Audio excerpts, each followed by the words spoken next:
Imagine an emperor so feared that his own guards stabbed him to death in a dark palace corridor. So infamous that his name, even 2,000 years later, is shorthand for madness, cruelty, and unchecked power. Yet he began his reign as one of the most beloved rulers Rome had ever seen. This is the story of Caligula, a man shaped by trauma, raised in political terror, and unleashed at the head of the world's greatest empire.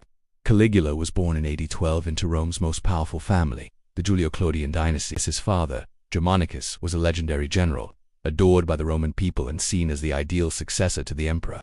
His mother, Agrippina the Elder, was fiercely ambitious and politically brilliant. As a little boy, Gaius traveled with his father's legions along the Rhine frontier. The soldiers, charmed by the toddler, dressed him in a miniature military uniform, complete with tiny soldiers' boots called caligae. They affectionately nicknamed him Caligula, meaning little boot, and the name stuck for life. Even though as emperor he grew to despise it. But this seemingly perfect childhood was a mirage. It all shattered when his father Germanicus died suddenly and mysteriously. Many, including his mother, believed he was poisoned on the orders of the reigning emperor Tiberius. With Germanicus gone, Caligula's family became a threat. Under Tiberius's paranoid rule, his mother and 2 older brothers were arrested, exiled, and eventually starved to death. Young Caligula survived by learning one brutal lesson very early on. Never trust anyone, show no emotion, and hide what you truly think. He learned to be invisible. As a teenager, he was summoned to the island of Capri to live with the very man who destroyed his family, Emperor Tiberius. Ancient writers describe Tiberius's court on Capri as a nightmarish place of paranoia, cruelty, and depravity. Whether those accounts are exaggerated or not, this is where Caligula learned how absolute power truly worked. He saw how fear kept everyone obedient, how rivals were eliminated without a second thought. He mastered the art of survival, later reflecting on this time by saying, "There was never a better slave or a worse master." He was biding his time, playing the part of a loyal, harmless young man while learning the ruthless mechanics of tyranny. Then, in AD 37, Tiberius died. The Roman people didn't mourn, they rejoiced. And when the 24-year-old Caligula was named the new emperor, Rome erupted in celebration. This was the son of their hero, Germanicus. It felt like a new golden age was dawning. At first, Caligula was everything Rome had hoped for and more. He immediately put an end to the terrifying treason trials that had defined Tiberius's reign. He freed political prisoners and welcomed back exiles. He held massive, spectacular public games that lasted for days. He paid generous bonuses to the soldiers, securing their loyalty. Crowds cheered his name in the streets. The Senate showered him with honors. Coins were minted with his image, celebrating the return of liberty. For a few glorious months, it seemed the nightmare was finally over. Then, just 7 months into his reign, disaster struck. Caligula fell violently ill. Ancient sources describe him hovering near death, consumed by a raging fever. The exact cause is unknown. Modern theories range from encephalitis or epilepsy to a severe infection.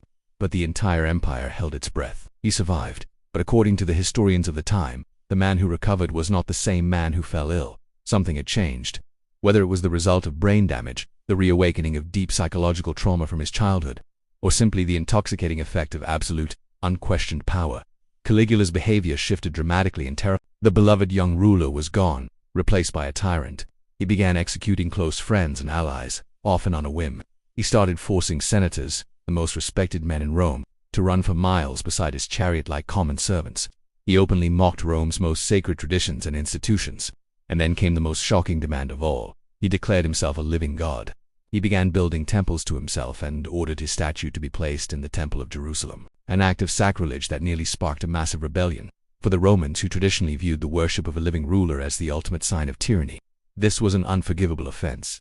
Caligula didn't just rule through violence, he ruled through humiliation. He drained the imperial treasury on unbelievably lavish projects, floating palaces, massive banquets, and personal luxuries that defied imagination. To refill the state's coffers, he imposed crushing new taxes, confiscated the property of wealthy citizens, and revived the treason trials, accusing rich nobles of plotting against him simply to seize their fortunes. He treated the Senate with open contempt. In his most infamous act, he allegedly declared he was going to make his favorite horse instatus, a consul, the highest office in Rome. Historians debate whether this was a serious plan or a sarcastic joke, but either way, the message was clear. Your honors and traditions mean nothing to me. Your power is an illusion. His military campaigns were equally bizarre. During an expedition to the north, supposedly to conquer Britain, he marched his legions to the coast of the English Channel. But instead of ordering them to build ships and invade, he commanded them to collect seashells. He declared these shells were the spoils of the sea, a tribute stolen from the god Neptune. This moment, more than any other, has cemented his reputation for pure absurdity. But beneath all the strange and shocking stories, one undeniable truth remained. Everyone feared him. No one was safe from his unpredictable rage. By AD 41, after less than 4 years on the throne, Caligula had alienated nearly every powerful group in Rome. The Senate hated him for their humiliation. The people, crushed by taxes, no longer cheered for him.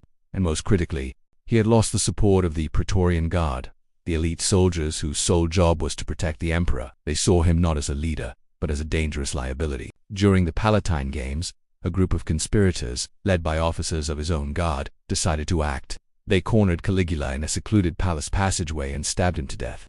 He was just 28 years old. To ensure his dynasty ended, his wife and infant daughter were murdered shortly after. Rome, exhausted by the constant terror, didn't mourn him. The Praetorian Guard quickly declared his forgotten uncle, Claudius, the new emperor, restoring a sense of stability. One of the first acts of the new regime was to officially condemn Caligula's memory, erasing his name from public records as if he had never existed. So, was Caligula truly insane? It's a question historians still debate. Our primary sources were written by senators who despised him, and their accounts might be filled with propaganda designed to justify his murder.